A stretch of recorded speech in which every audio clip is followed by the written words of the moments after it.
2024 সালের রক্তক্ষয়ী গণ অভ্যুত্থানের পর মানুষের মনে যে পাহাড় সম প্রত্যাশা ছিল তার একটি বড় অংশই ছিল রাষ্ট্র সংস্কার।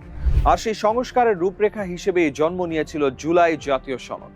কিন্তু আজ সেই সনদই হয়ে উঠেছে রাজনৈতিক দলগুলোর মধ্যে প্রধান বিভাজন রেখা।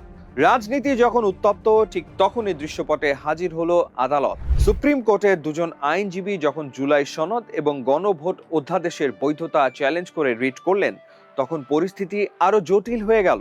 হাইকোর্ট 4 সপ্তাহের সময় দিয়ে রুল জারি করেছেন কেন এই অধ্যাদেশ এবং সনদকে অবৈধ ও অসাংবিধানিক ঘোষণা করা হবে না।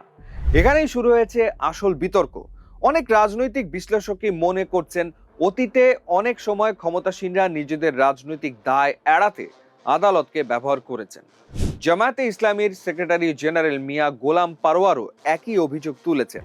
তার মতে, আদালতের ঘাড়ে বন্দুক রেখে জুলাই সনদ ও গণভোটকে অবৈধ ঘোষণার চেষ্টা করছে সরকারি দল।